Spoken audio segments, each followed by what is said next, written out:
Gostaria de ler com os irmãos no capítulo 1 da carta que Paulo escreve a Tito. São cartas chamadas pastorais, porque Paulo está instruindo esses jovens pastores a como conduzir o rebanho do Senhor. Eu gostaria de ler com os irmãos, aliás, convido a todos que leiam juntamente comigo, no 1º capítulo da carta de Paulo a Tito, versículo 5 até o versículo 9. Carta de Paulo a Tito, capítulo 5, ou melhor, capítulo 1, versículo 5 até o verso 9. Se os irmãos acharam, leiam comigo os deveres e qualificações dos ministros. Leiamos. Por esta causa te deixei em Creta, para que pusesses em ordem as coisas restantes, bem como em cada cidade constituísses presbíteros, conforme te prescrevi.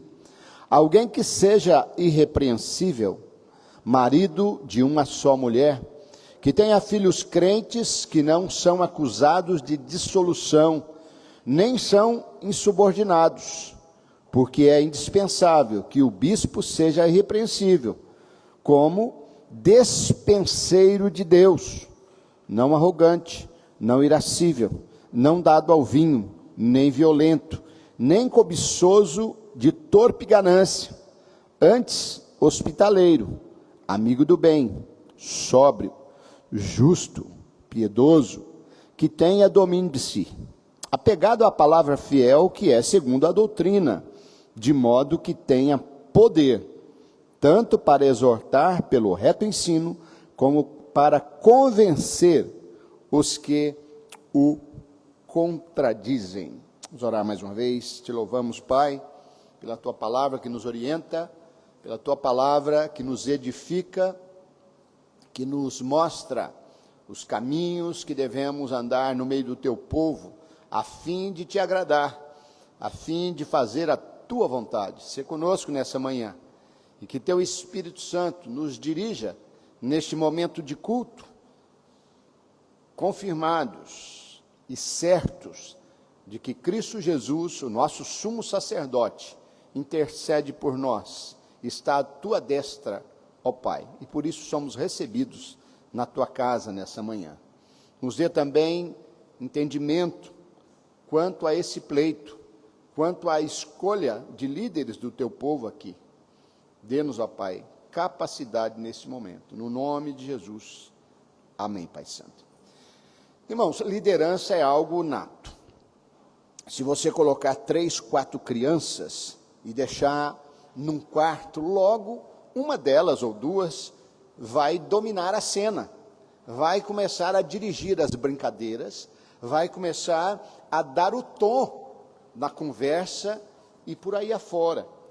Essa liderança nós percebemos também ao longo do desenvolvimento, tanto de crianças, adolescentes, jovens. Quem nunca foi aqui líder de classe lá na sua escola? Se você não foi, você lembra de algum colega que foi líder da sua classe.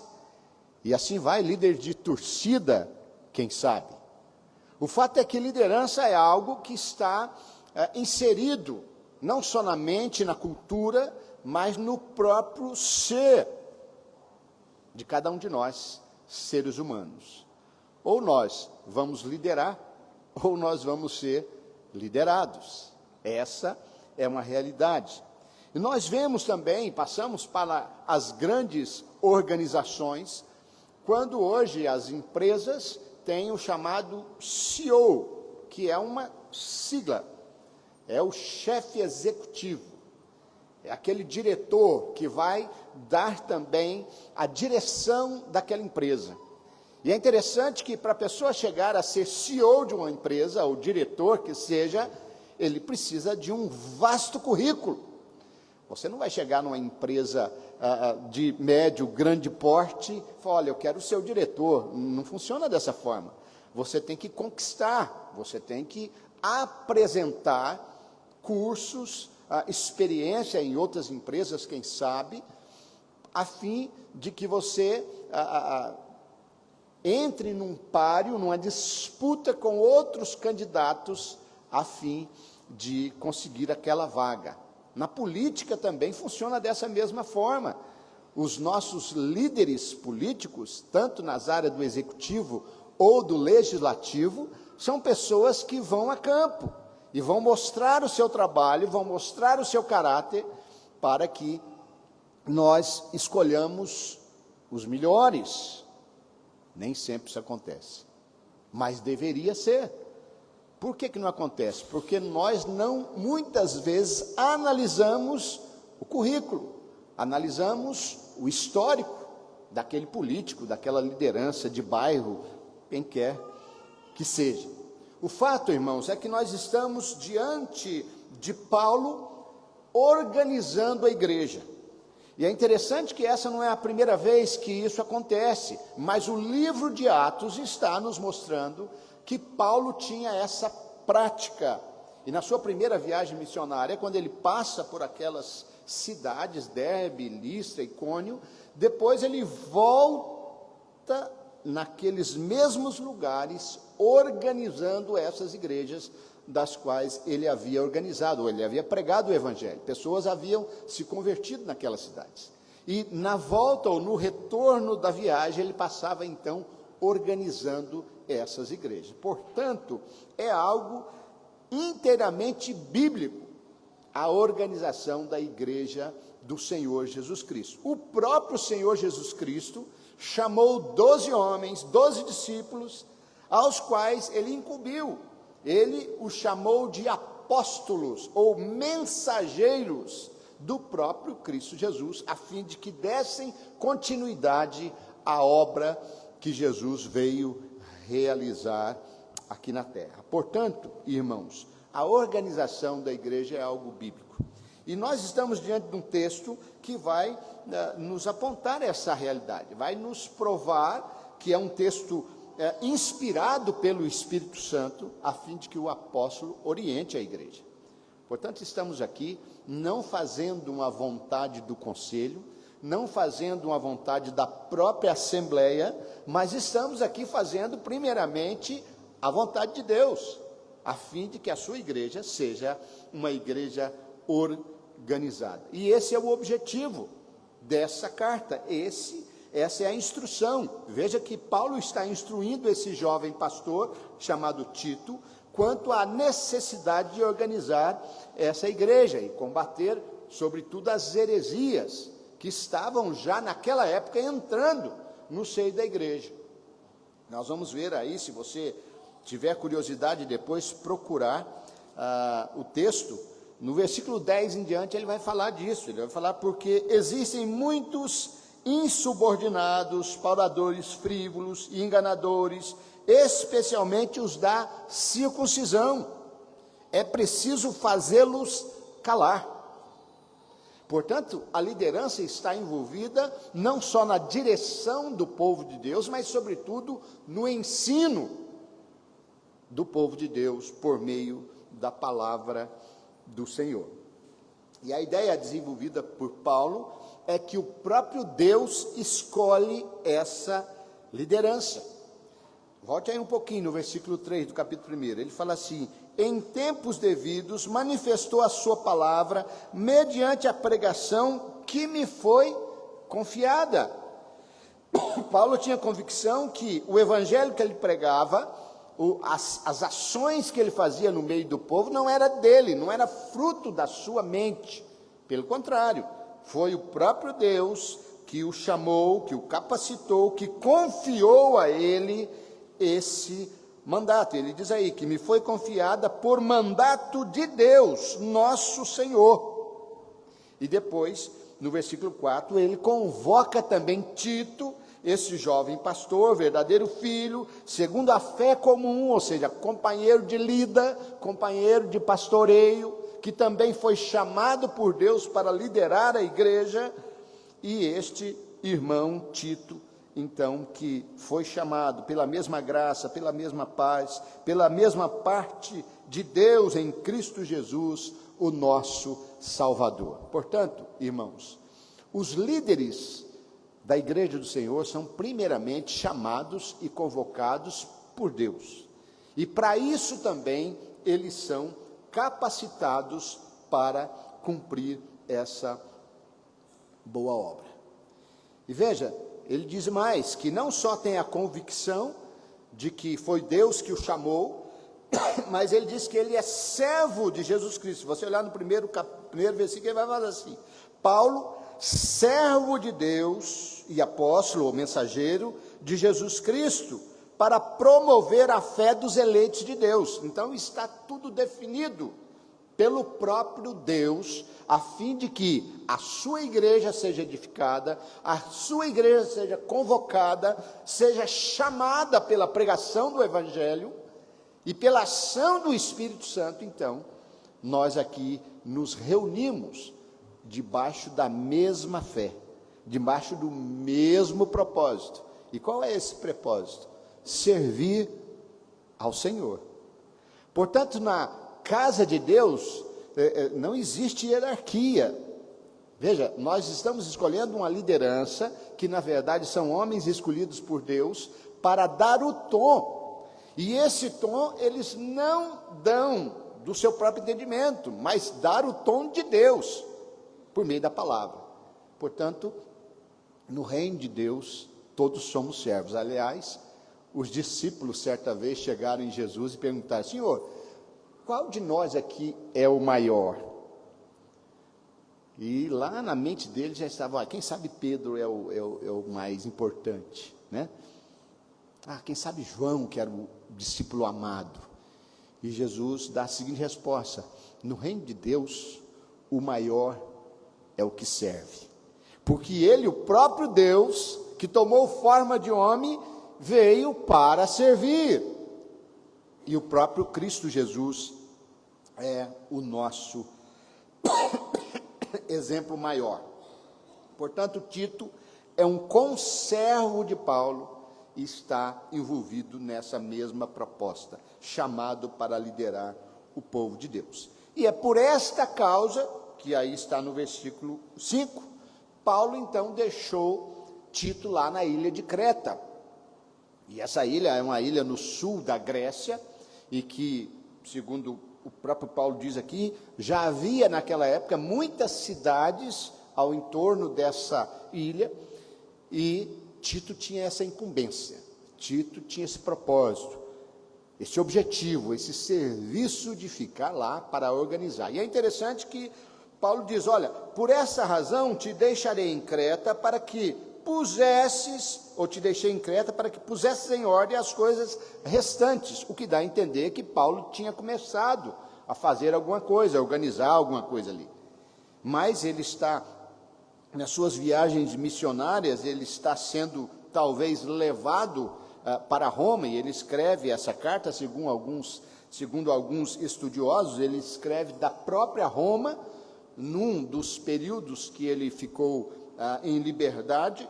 Então ele escreve essas cartas pastorais. O fato é que essa obra já havia sido começado e Tito foi incumbido de dar seguimento, né, das coisas restantes. E como é que isso seria? Bem como em cada cidade constituísse presbíteros. Pois bem, a palavra presbítero não vem da igreja presbiteriana. Sim, nós somos presbiterianos porque o nosso sistema de governo reflete ou busca nas Escrituras, primeiramente, como Deus quer que o seu povo seja governado. E os presbíteros, eles são, na verdade, o que a palavra nos ensina, os anciãos. A tradução da palavra grega, presbíteros, é ancião, ou seja, alguém que é mais experiente.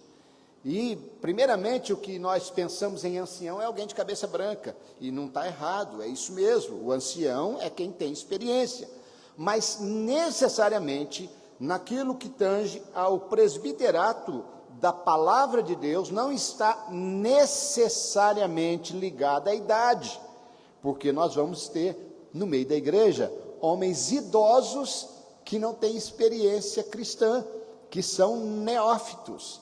Então, veja, nem sempre cabeça branca está ligada à experiência cristã. Por isso que nós precisamos olhar à luz das Escrituras, que o ancião aqui é no sentido de quem é experiente na fé, quem já tem uma caminhada com Cristo Jesus, quem já tem demonstrado ao longo da sua história que é um servo fiel, e que entra nessa lista aqui que Paulo está dizendo. Olha, eu, você, Tito, Timóteo, Lucas, tantos outros, Barnabé, nós somos todos conservos, somos todos imbuídos nessa obra. E Deus, então, tem chamado ao longo da história outros homens com a experiência cristã para dirigir a sua igreja. Portanto, irmãos, ser presbítero é um privilégio. Agora, não pense que é uma hierarquia. Pelo contrário, é serviço. É serviço. Liderar a igreja do Senhor não é fácil, mesmo porque nós estamos envolvidos não só com a igreja local, mas temos outras instâncias, outros concílios da nossa igreja. Ontem mesmo nós estávamos reunidos, passamos o dia, a reunião do presbitério começou na sexta-feira à noite, e passamos então ontem o dia ali envolvidos com tratativas de documentos da igreja. O presbitério, então, presbíteros, a exemplo lá do capítulo 15 de Atos, quando surgiu aquela discussão, olha, os crentes, os gentios que não são judeus, estão crendo no Evangelho, e aí eles vão ter que circuncidar conforme os judeus? E aí, vamos ou não vamos? Não, peraí, vamos chamar os presbíteros, vamos chamar os apóstolos, vamos discutir essa questão. Está lá no livro de Atos, no capítulo 15, onde eles discutem a questão e eles chegam num parecer que não. Aqueles sinais do Antigo Testamento eram sinais para aquele momento. Hoje a igreja tem outros símbolos, outros sinais, como o batismo, que simboliza a purificação, a Santa Ceia, que simboliza a permanência ou a comunhão daquele que participa no meio do povo de Deus. Portanto, todos esses símbolos são bênçãos de Deus a fim de edificação da sua igreja. Portanto, está muito claro aí o objetivo de Tito, que tinha que ficar naquela cidade ou naquela ilha, percorrendo várias cidades a fim de organizar. É interessante que no verso 7, ele diz assim, ele fala no verso 5 do presbítero, e no verso 7 ele diz assim, porque é indispensável que o bispo seja irrepreensível. Veja, tanto o bispo como o presbítero não são pessoas distintas, ou ofícios distintos. Presbítero que é ancião, experiente. Bispo, ou episcopos, do grego, quer dizer superintendente, supervisor. Portanto, não são ofícios distintos, é o mesmo presbítero, o mesmo oficial que exerce a superintendência. Então, o presbítero seria o ofício em si. O bispo, ou a palavra bispo, ou episcopos, seria o desenvolvimento desse ofício. Então, não estamos falando aqui de hierarquia, um é mais, não. Estamos falando aqui apenas de funções da mesma ou do mesmo ofício. E a função é superintender, é supervisionar, é pastorear o rebanho do Senhor. Mas Paulo continua na sua instrução a Tito, e fala, olha, mas esses presbíteros, essas pessoas que são mais experientes, que são chamadas por Deus para liderar a igreja, elas precisam ter algumas características. E veja, nós não estamos escolhendo aqui um CEO de uma grande empresa, nós estamos escolhendo servos de Deus para dirigir o povo de Deus. Portanto, pouco vale o currículo de um candidato a CEO de uma grande empresa para o cargo de presbítero. Pouco vale o status social que alguém possa ter na sociedade para exercer o cargo de presbítero ou de diácono. Estamos falando de coisas distintas, estamos falando de coisas espirituais. Portanto, as características ou as aptidões desses homens são muito diferentes daqueles que pretendem aí na sociedade alçar voo a cargos maiores. Não, estamos falando aqui de fé. E por isso, Paulo está orientando a Tito. Qual é, então, as características ou as aptidões? Como é que nós olhamos para uma pessoa e identificamos que, olha, essa pessoa pode ser líder na casa de Deus? Então, Paulo continua, ele diz assim, no versículo 6, alguém que seja irrepreensível. Alguém que seja irrepreensível. É alguém que não deixa algo para as pessoas cobrarem. Na política a gente fala do ficha limpa, né? Embora, como já disse aqui, às vezes nós não levamos muito em conta o passado de alguns candidatos, né?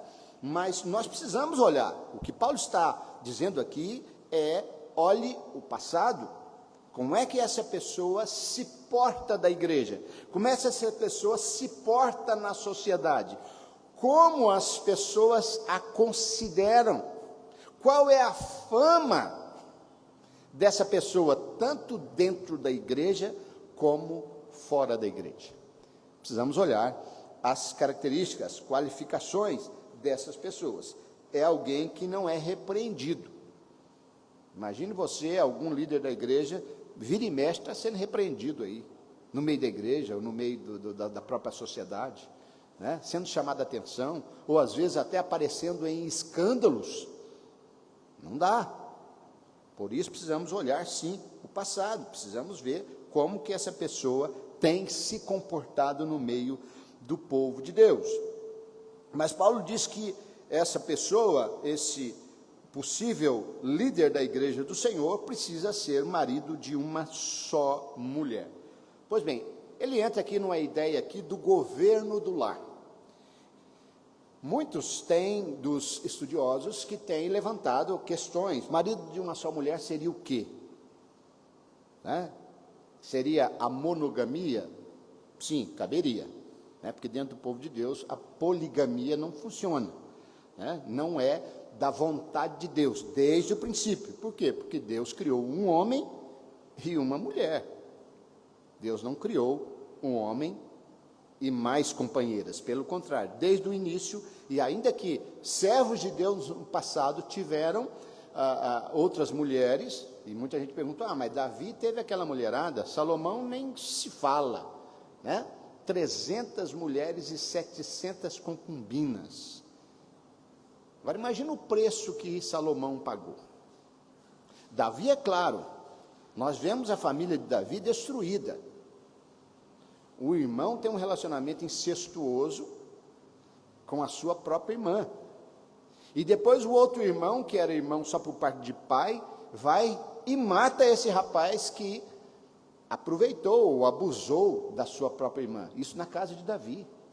O outro filho vem e toma o seu reino, toma o seu trono. Um preço altíssimo, quando nós desviamos daquilo que Deus quer para nós. Mas, então, se provavelmente Paulo está, sim, falando alguma coisa da monogamia, mas há quem questione também, peraí, aquele que foi divorciado, pode? Porque, no caso, ele não foi marido de uma só mulher, ele casou com uma e separou. Primeiro, o divórcio não é algo que a Bíblia apoia. Então, nós precisamos entender isso também. E às vezes a pessoa está não só no primeiro divórcio, no segundo, no terceiro, e quer ser líder da casa de Deus. Paulo está dando aqui orientação, a fim de que nós entendamos que, primeiramente, essa pessoa, ele tem que governar bem o seu próprio lar, a sua própria casa. Ainda há outros estudiosos que dizem, olha, esse texto está dizendo o seguinte, aquele que tem olhos para uma mulher só. Ou seja, a mulher da sua vida, ela é a minha esposa, ela é carne da minha carne, ossos dos meus ossos, como Adão disse lá quando foi apresentado a ele. a sua companheira idônea. Portanto, irmãos, nós precisamos olhar para as nossas famílias, precisamos olhar para as famílias dos possíveis candidatos e ver como é que funciona. Qual é o exemplo que essa pessoa tem dado?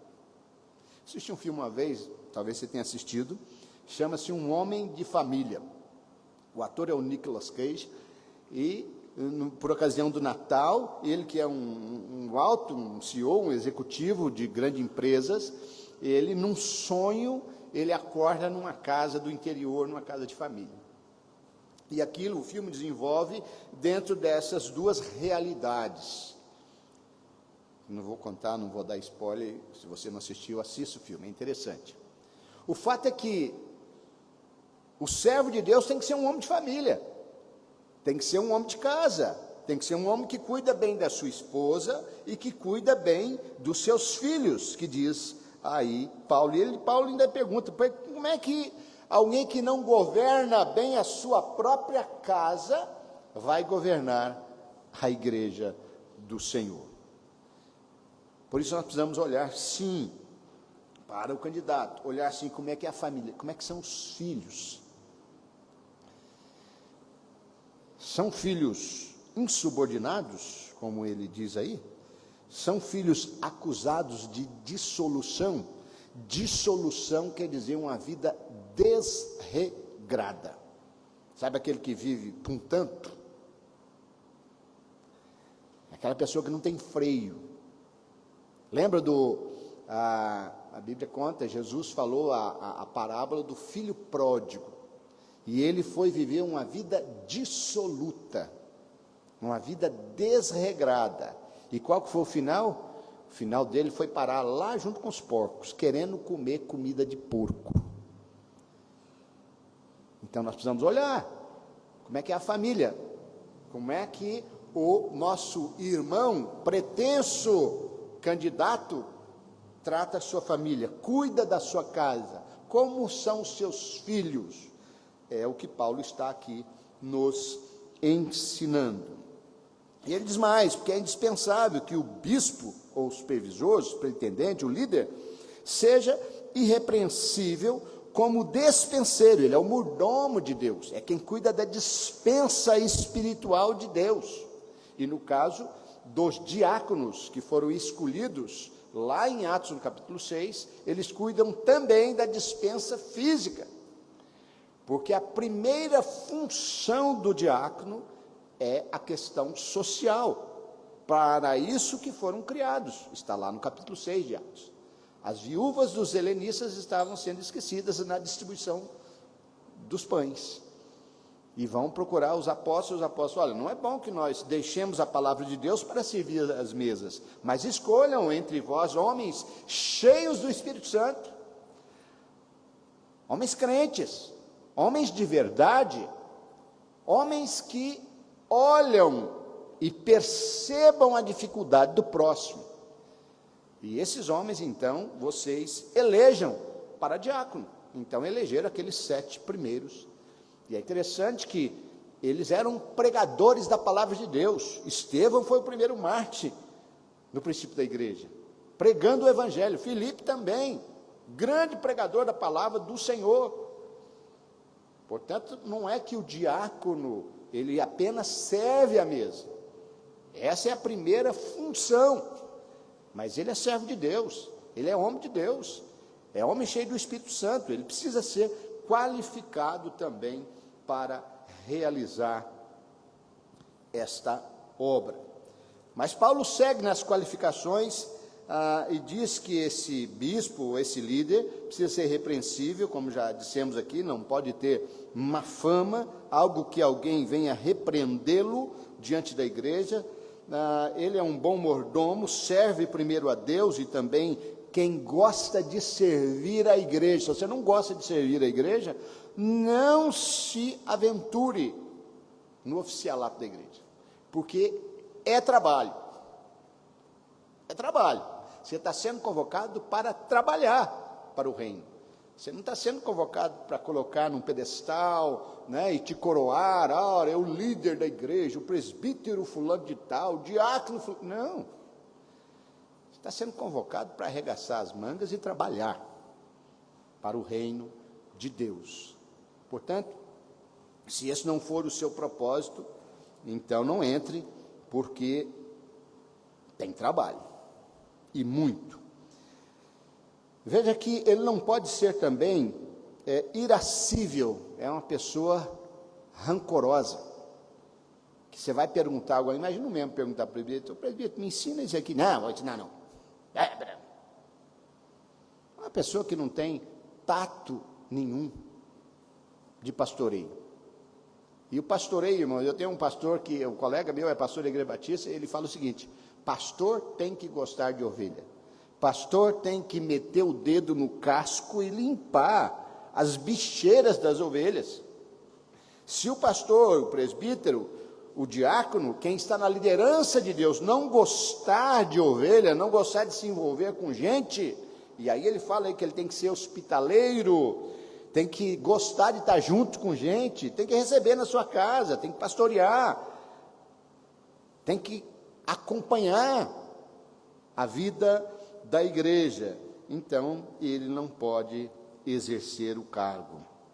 Alguém que não é dado ao vinho. Veja que Paulo não está falando aqui de embriaguez, porque embriaguez, primeiramente, a Bíblia já diz que é pecado. Então, alguém que você vê que é embriagado, sempre enquanto a pessoa está lá embriagada, não era nem para ser membro da igreja, era para ser disciplinado, quanto mais oficial da igreja. Mas dado ao vinho, a ideia que Paulo desenvolve aqui é aquela pessoa que é afeito ao vinho. Todas as suas cerimônias, todos os seus momentos são regados a vinho. Eu lembro de um colega meu que sempre me chamava para fazer a confraternização de fim de ano. Vamos fazer a confraternização. Eu falei, não, vai me desculpar, mas não dá, essa agenda aí não dá para mim. E eu sabia como é que funcionava a coisa. Chegar lá, ia tomar aquele negócio, e uma vez nós tivemos até uma dificuldade, que foram para uma chácara, fizeram um churrasco, tomaram demais, arrumou confusão, e foi um escarcéu. Aí uma vez ele me disse, vamos fazer uma confraternização de fim de ano? Eu falei, eu topo, mas nós vamos fazer uma confraternização, vamos fazer um amigo secreto, um negócio assim, mas nós não vamos levar cerveja. Aí não tem graça. Veja que a graça não é a confraternização.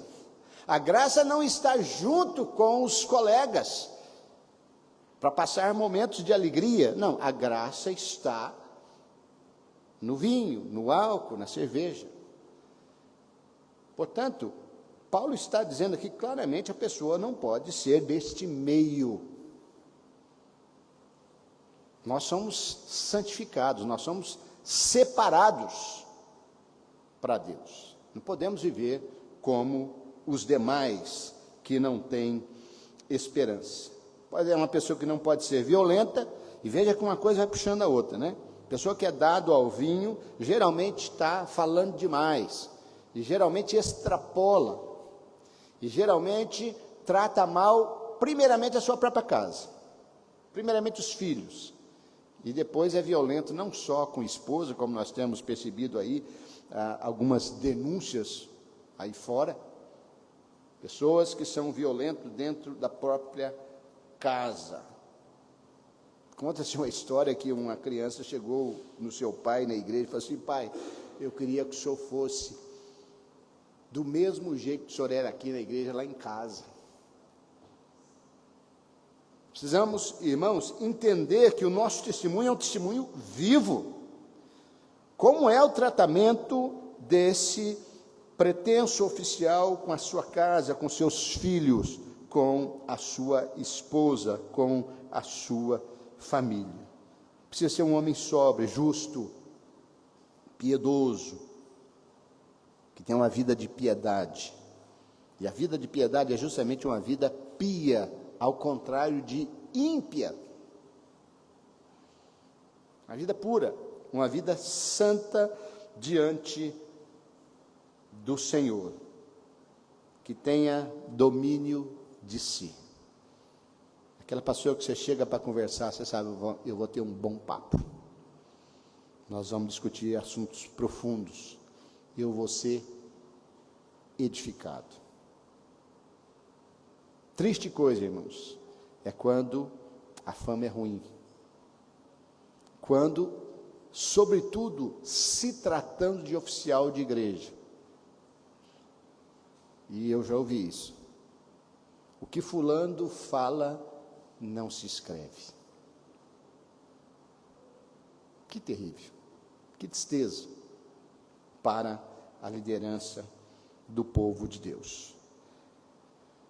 O currículo é apertado, irmãos. O filtro é estreito. O salmista diz assim: Senhor, se observares, quem subsistirá? E se nós formos colocar todas essas instruções de Paulo à risca, talvez nenhum de nós, nem os presbíteros eleitos, nem os pastores da IPB, ninguém estaria apto. Então, como é que fazemos? Fazemos na fé. Fazemos como Paulo disse: sede meus imitadores, como eu sou de Cristo. Ou seja, eu estou no caminho. E Paulo vai dizer: não que eu tenha alcançado a perfeição, e nenhum de nós é perfeito, pecamos, mas estamos no caminho, estamos nos santificando, e você precisa olhar: essa pessoa é melhor do que ela era ontem? Como é que era a vida dela 6 meses atrás? Mudou? Como é que era a vida dessa pessoa há 1 ano atrás? Houve visível transformação do espírito. Esse é o caminho. Você tem visto transformação, diferença. Olha, essa pessoa mudou. Tem lido a palavra, tem orado, tem estado aqui trabalhando para o reino de Deus. É esse processo da santificação, irmãos. Perfeitos seremos só na glória. Perfeito só existe um: Cristo Jesus. E por isso que ele veio para morrer no nosso lugar. Por isso que ele nos deu condições e capacidade que, apesar das nossas falhas, apesar das nossas imperfeições e incapacidades, ele mesmo é quem nos sustenta.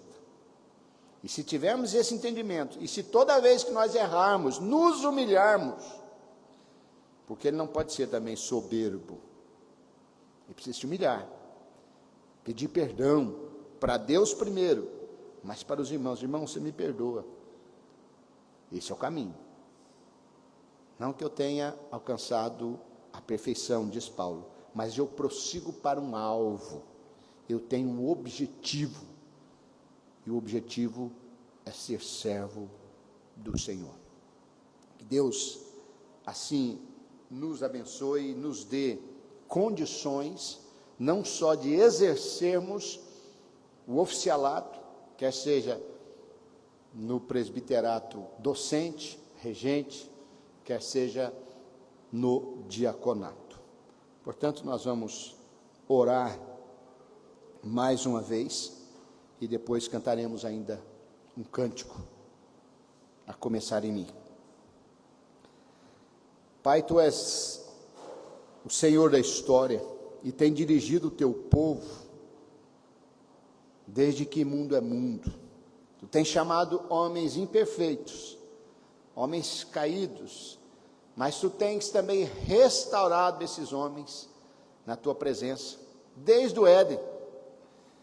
Vemos a Tua graça, a Tua misericórdia na vida de Adão, pois ele pecou, ele caiu, ó Pai Santo, na tentação do inimigo, mas pela Tua graça e misericórdia, Tu levantaste, Tu fizeste, ó Pai, algo que justifica não só homens do passado, mas cada um de nós aqui. Cristo Jesus, Teu Filho unigênito, aquele que veio para morrer no nosso lugar, aquele que veio para pagar a nossa dívida do pecado, aquele que veio nos libertar das cadeias das trevas, das cadeias do mundo. Se conosco, ó Pai, que sejamos uma igreja viva, uma igreja que reconhece sim o pecado, mas aqui diante do teu altar confessa e transforma e muda e anda no teu caminho e anda na santificação do Espírito Santo de Deus. Muito obrigado por esse pleito, obrigado por essa assembleia. Dirija-nos conforme o teu querer, conforme a tua vontade. Em nome de Jesus. Amém, Pai Santo.